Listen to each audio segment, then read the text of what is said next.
Praise the Lord. Magandang tanghali sa ating pong lahat. Ako po'y magre-record kasi hindi ako makakapunta mamaya at since medyo mahaba-haba rin po yung bakasyon natin, so mag-send ako nito. Hindi ako makapunta kasi dumating yung ate ko. So, meron kaming family bonding at the same time ako nga po yung driver. So, sige po, muli, gandang tanghali. At tayo po ay magsimula po sa pakikinig po ng salita ng Panginoon. Bagamat tapos na po ang Semana Santa, hindi po nangangahulugan na hindi na po natin maaring daanan yung pinagbubulay-bulayan nating 7 uling wika ng Panginoong Hesus. At tayo nga po ay nasa ika-6 na. At ito po yung mababasa po natin sa John chapter 19 verse 30. Juan kabanatang 11, tatlong po mga pahina o page 144 ng Juan chapter 19 verse 30. Pagkatanggap ni Jesus ng alak, sinabi niya, naganap na. Iniyuko niya ang kanyang ulot at nalagot ang kanyang hininga. Tayo po ay sandali pong manalangin. Panginoong Diyos, aming Ama, salamat po at Lord, muli salamat po sa natapos namin pong tanghalian at salamat po sa pagkakataong ito, Lord, na maaari pong makapagbahagi ng iyong salita, mga hindi po ako nakarating. Tulutan niyo, Lord, na ang mga salita mo, O Diyos, ay mahayag at mangusap sa bawat isa pong nakakapakinig. Kayo magpala sa mga anak mo na inuna yung katwiran ng iyong kalooban at kayo pong patuloy na maparangalan. In Jesus' name I pray. Amen. Hindi, sa Juan po, kabanatang 11, page 144 verse 30, pagkatanggap ni Jesus ng alak, sinabi niya, naganap na. Iniyuko niya ang kanyang ulo at nalagot ang kanyang hininga. You will observe po na bago niya sinabi ang salitang ito na naganap na, ay tinanggap niya po yung pag-inom o ininom po niya yung alak na binigay po sa kanya, tugon sa kanya pong ikalimang wika na sinabi nga po niyang nauuhaw ako. Binigyan niya po siya ng alak at ito po yung ordinaryong alak, maasim na alak, at pagkatapos niyang inumin ito nga po ang kanya pong winika, ka-6 na wika, naganap na. Tila humingi ang Panginoong Hesus ng inumin para magkaroon siya ng lakas. Imagine po yung hirap na pinagdaanan niya simula po Thursday night hanggang ito po ay naganap Friday ng alas 3 ng hapon. Tila humingi nga po siya ng tubig, tila para po magkaroon po siya ng lakas upang sabihin ang mga salitang ito. And you will observe po itong huling dalawang winika niya po ay nag-exert po siya ng effort, ng lakas, loobin ng Panginoon by Saturday, ay makubulay-bulayan po natin ang ikapitong winika niya, and I hope nandun po kayo at if you will, if you want, maganda kapag-invite po tayo as we end yung itong lingwika ng Panginoong Hesus, God willing, itong Saturday po. So, bakit pa niya ito? Bakit siya humiling ng tubig, at sinigaw niya itong dalawang huling wika na ito? Again, we will understand better this coming Saturday. Pero marahil napapatanong tayo, napapaisip tayo, marahil narinig nyo na rin, na di ba ang Panginoong Hesus ay tumanggi, na uminom? Well, dalawa pong pangyayari po yun, hindi po isang kaganapan. Hindi una po, na nangyari sa, babasahin ko po sa Mateo 27, page 40, Mateo 27:40, page 40, verse 34, binigyan nila si Jesus ng alak na hinaluan ng apdo, ngunit nang matikman niya iyon ay hindi niya ininom. So ito po yung unang pagkakataon na he didn't ask, ay binigyan po siya ng alak na ito na may halong apdo at hindi niya nga ito ininom. Pero sa pangalawang pagkakataon kung saan siya nga ang nagsabi na nauuhaw ako at binigyan nga siya, yun naman ay kanyang ininom. At At sinabi nga niya ang mga salitang ito, no, pagkatapos niya pong makainom.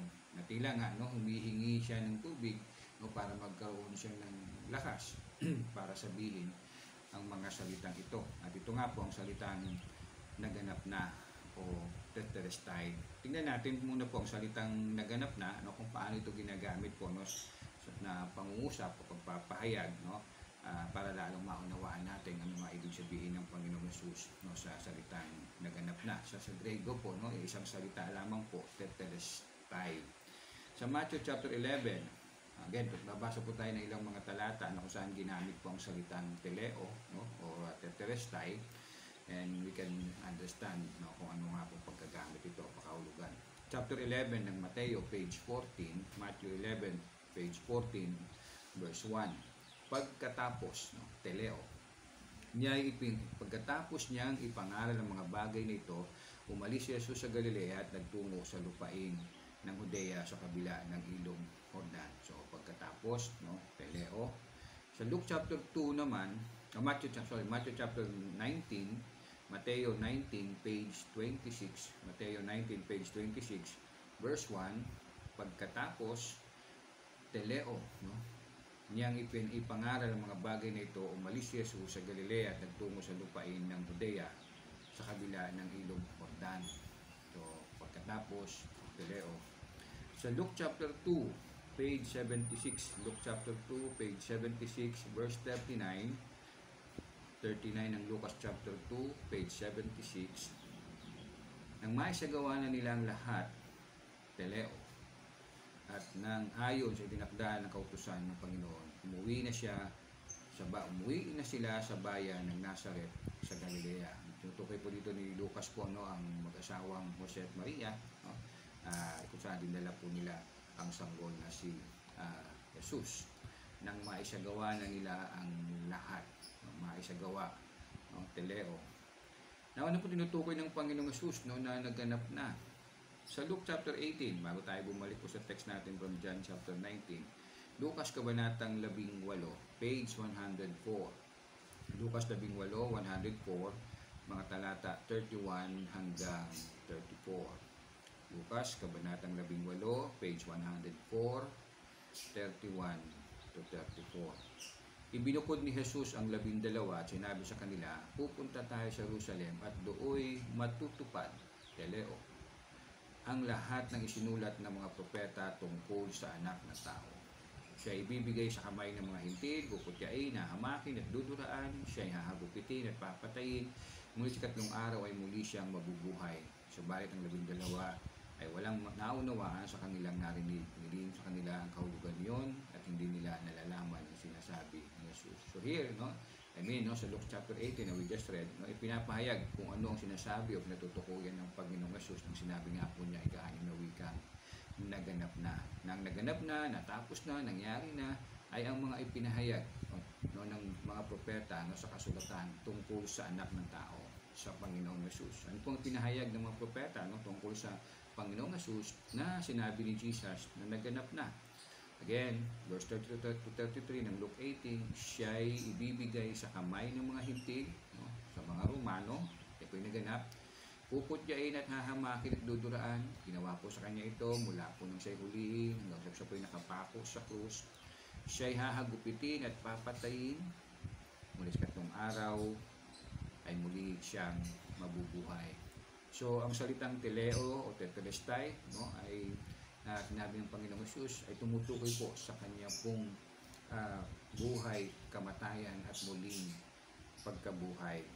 Opo, ang salita pong tetelestai ay common po na ginagamit po, no, sa marketplace o sa komersyo, kalakal, no, bilihan, no, kapag for example po, no, may nagbebentahan at pag naabot na po yung bayad, sasabihin po ng nagbayad, tetelestai, na ibig sabihin paid in full, walang labis, walang kulang. At opo, ito ang ginanap na binayaran ng Panginoong Jesus, ang katubusan, no, ng kasalanan ng mga sasampalataya sa Kanya. Let's look at Hebrews chapter 10, Hebreo kabanatang 10, At ang babasahin po natin ay simula po verse 1 sa page 289. At dito po, no, pinaliwanag po ng sumulat ng Hebreo, no, kumbaga in-expound niya, in-explain niya yung sinabi ni Jesus nung na nagganap na. Hebrews chapter 10, page 289. Hebreo, kabanatang 10, 289. Ang babasahin po natin ay simula po bilang verse 1 and following. Ang kautusan ay anino lamang at hindi lubos na naglalarawan ng mabubuting bagay na darating. Hindi ito nagpapabanal sa mga lumalapit sa Diyos sa pamamagitan ng mga handog na inialay taon-taon. Kung napatawad na nga ang mga lumalapit sa Diyos sa pamamagitan ng ganoong mga handog, wala na silang aalalahanin pa tungkol sa kanilang mga kasalanan at hindi na sila kailangan mag-alay pa muli. Ngunit ang mga alay na ito ang nagpapagunita sa mga tao ng kanilang mga kasalanan taon-taon, sapagkat ang dugo ng mga toro at mga kambing ay hindi mapapawi ng mga kasalanan. Verse 5, dahil yan, nang si Kristo'y naparito sa daigdig, sinabi niya sa Diyos, ang mga pang-alay, pati mga handog at ang mga hayop na handang sunugin, hindi mo naibig sa dambana dalhin. Hindi mo kinalugdan ang mga handog na sinusunog at ang mga handog upang pawiin ang kasalanan. Kaya't inihanda mo ang aking katawan upang maging handog. Kaya sinabi ko, ako'y narito, O Diyos, upang sundin ang iyong kalooban ayon sa sinabi ng kasulatan tungkol sa akin. Verse 8, sinabi muna niya, hindi mo ninais o kinalugdan ng mga alay at handog ng nahayop, mga handog na susunugin at mga handog dahil sa kasalanan, kahit ito'y inihahandog ayon sa kautusan. Sa kanya dinugtong, ako'y narito upang sundin ang iyong kalooban. Sa itong paraan, inalis nga ng Diyos ang unang handog at pinalitan ng handog ni Kristo. At dahil sinunod niya ang kalooban ng Diyos, tayo ay ginawang banal ni Jesucristo sa pamamagitan ng minsang paghahandog ng kanyang sarili at iyo'y sapat na. Bawat pari ay naglilingkod araw-araw at paulit-ulit na naghahandog ng pare-parehong ding mga handog, subalit ang mga iyon ay hindi naman nakakapawi ang kasalanan. Ngunit si Kristo ay minsan lamang naghandog para sa mga kasalanan at iyo'y sapat na. Take note po yung very specific sinabi ang salitang sapat na. Pagkatapos ay umupo siya sa kanan ng Diyos. Ngayon, naghihintay siya roon hanggang sa lubusang pasukuin sa kanya ng Diyos ang kanyang mga kaaway. Sa makatuwid sa pamamagitan lamang ng isang paghahandog ay kanyang ginawang ganap. Ito po salitang ganap dito po ay teleo. Magpakailanman ang mga nilinis ng Diyos. Verse 15 hanggang 18, ang Espiritu Santo ay nagpapatotoo rin sa ating tungkol dito. Sinabi niya, ganito ang gagawin kong tipan sa kanila pagdating ng mga araw na iyon, sabi ng Panginoon. Tatalin ko sa kanilang puso ang aking mga utos at isusulat ko ang mga iyon sa kanilang mga isip. Pagkatapos sinabi pa niya, kalilimutan ko na ang kanilang mga kasalanan at kasamaan, sapagkat ipinatawad ng mga kasalanan, hindi na kailangan pang maghandog dahil sa kasalanan. So, ito po ang ibig po sabihin ng Panginoong Hesus nang winika po niya ang ika-6 na salitang it is finished o naganap na. At as you read, no, as you listen, nakita natin na ang kaligtasan po, no, o salvation po ay inisyatibo ng Diyos. No? Hindi po niya ginawa ito dahil mayroong pong gustong magpaligtas sa Kanya, may mga taong tumawag sa Kanya na kaya nakapag-isip ang Diyos na magbigay ng kaligtasan o magligtas. Kundi ito po ay plano ng Diyos, no? Inisyatibong plano ng Diyos dahil sa kanyang pagmamahal sa makasalanang tao. Sabi nga po, again, sa verse 5 and 6, no? Nakita natin na ang Diyos ang nag-initiate ng plano ito. Dahil yan, nang si Kristo ay naparito sa daigdig, sinabi niya sa Diyos. Ang mga alay at ang mga pang-alay, pati mga handog at mga hayop na handang sunugin, hindi mo ibig sa dambana dalhin. Hindi mo kinalugdan ang mga handog na sinunog at mga handog upang pawiin ang mga handog upang pawiin kasalanan. Kaya't inihanda mo ang aking katawan upang maging handog. So, this is God's initiative, no? Ang kaligtasan po.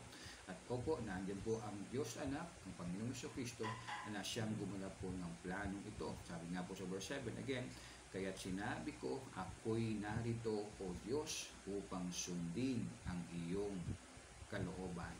Umulit po sa verse 10, at dahil sinunod niya ang kalooban ng Diyos, tayo'y ginawang banal ni Jesucristo sa pamamagitan ng minsahan ng paghahandog ng kanyang sarili, at iyo'y sapat na. Inulit-ulit sa verse 14, sa makatuwid sa pamamagitan lamang ng isang paghahandog ay kanyang ginawang ganap.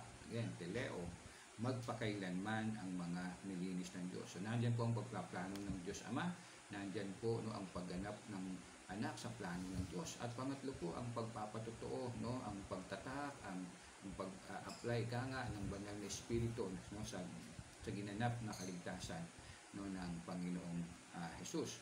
Yan po ang sabi po sa verse 15 and 18. Ang Espiritu Santo ay nagpapatotoo sa akin tungkol dito. Sinabi niya na itong gagawin kong tipan sa kanila pagdating ng mga araw na iyon. Sabi ng Panginoon, itahatanin ko sa kanilang puso ang aking utos at isusulat ko ang mga iyon sa kanilang mga isip. Pagkatapos na sinabi pa niya ng Holy Spirit, kakalimutan ko ang kanilang mga kasalanan at kasamaan sapagkat ipinatawad na ang mga kasalanan, hindi na kailangan pang maghandog dahil sa kasalanan. So yes, kaya yung salita pong ito ng Panginoong Jesus na naganap na, ay hindi niya sinalita na sinabi niya parang salita ng talunan na sumuko na, okay na, naganap na, tapos na ako, talo na ako, suko na ako. Kundi ito po ay salita ng pagtatagumpay, naganap na. Mission accomplished, ika nga. Nais ko na akong magtapos. Do you believe, here's the question, do you believe na tinapos lang ng Lord ang kaligtasan mo sa krus? At kung ikaw ay naniniwala, nagpapahayag ka na yes, tinapos na ng Panginoong Jesus doon sa krus ng Kalbaryo ang kaligtasan ko, kaya nga niya sinabi ang mga salitang naganap na, at yun po ang tama, at yun po yung katotohanan. Now, ang tanong, ano po ang tugon mo sa ginawa ng Panginoong Jesus na kanyang tinubos, na kanyang nilubos ang pagbayad para sa kasalanan mo upang ikaw ay hindi na magbayad, magdusa sa doon sa dagat-dagatang apoy dahil binayaran ng lubos ng Panginoong Jesus. Ano ang iyong naging tugon? Here I will end sa Tito o sa page 277 ng Tito, Kabanatang 2, Titus o Tito, chapter 2, page 277. At kung nakita niyo na po, hindi ko po na kaya po ay tumayo as we read together. Tito, chapter 2, page 277. 277 po. Tito, Kabanatang 2. Ang babasahin natin ay mula po bilang 11 hanggang 14. Sama-sama po natin basahin. Sapagkat nahayag na ang kagandahang loob ng Diyos na nagdudulot ng kaligtasan sa lahat ng tao. Ito ang nagtuturo sa atin na talikuran ang makamundong pamumuhay at damdaming makalaman at mamuhay tayo sa daigdig na ito ng may pagpipigil sa sarili, matuwid at karapat-dapat sa Diyos, habang hinihintay natin ang pinagpalang araw ng ating inaasahan. Ito ang araw na mahahayag ang kaluwalhatian ng ating dakilang Diyos at tagapagligtas na si Jesucristo, na naghandog ng kanyang sarili upang palayain tayo sa lahat ng kasamaan at linisin tayo upang maging kanyang sariling bayan na masigasig sa paggawa ng mabuti. Opo, ito ang tunay na naranasan ng mga taong nanalig, tinanggap ng ginawa ni Jesus sa krus ng Kalbaryo ay kalubusan, naganap na ang kanyang kaligtasan sa pamamagitan ng pananampalataya. Lahat ng nakaranas po nito, may tunay po na nabubuhay, namumuhay sa kaluguran ng Diyos, namumuhay ng may pag-asa, na hinihintay ang muling pagbabalik ng Panginoon upang sa kalubusan ng kaligtasan, ang makapiling ang Panginoong Jesucristo sa buhay na walang hanggan, at habang naghihintay nga na may pag-asa ay patuloy na nabubuhay sa kalooban ng Diyos. Magandang tanghali. Palahin po tayo ng Panginoon. Tayo po manalangin. Panginoon, marami pong salamat. Salamat sa iyong salita. Salamat, Lord, sa iyong kaligtasan. Salamat, Lord, na kayo po ang nag-initiate ng kaligtasan namin. Dahil kung kaming tao lamang, wala nga po kaming minayos ni nahanap kundi ang aming sariling layaw, Panginoon. Salamat sa pag-ibig mo na binigay mo ang iyong anak ng si Jesus. Salamat, Panginoong Jesus, na kayo nga po ay Diyos na nagkatawang tao at ginanap ang kaligtasan namin mula na kayo po pinanganak at hindi nagkasala ni minsan hanggang doon sa krus ng Kalbaryo ay namatay at katong araw ngayon muling nabuhay. Naganap na nga ang kaligtasan ng lahat ng sumasampalataya sa inyo. Salamat, Espiritong Banal, na binigyan niyo po kami ng pag-unawa na tanggapin, panaligan ang ginawang pagliligtas ng Diyos yung magitan niya sa Kristo. Panginoon, Ama, salamat at tunay nga, Lord, hindi na kami binigyan ng kaligtasan, kundi binigyan niyo kami ng bagong buhay, bagong purpose to live, Lord. At yan ay mabuhay sa kaluguran, na may pag-asa na maghihintay namin ang muling pagbabalik ng aming Panginoon sa Kristo. Lord, kayo magpala sa buhay ng bawat isa, kayo magpala sa kumpanya ng Sion, kayo magpala sa aming pamilya, at po, Lord, yan ang kaligtasan na ito ngayon dumating sa aming buhay, sa aming pamilya, sa aming sambahayan. Pinupuri ka namin na dakila kung aming panalangin in Jesus' name. Amen. Pinupuri po natin ang pagpapala ng Panginoon. Sumanyang walang hanggang biyaya ng ating Panginoon sa Kristo, ang hindi nagmamaling ng pag-ibig ng Diyos Ama at ang pag-ipisan kapangyarihan ng Santong Espiritu magmula ngayon at magpakailanman. Amen, Amen, Amen. Magandang hapon po and God bless us all.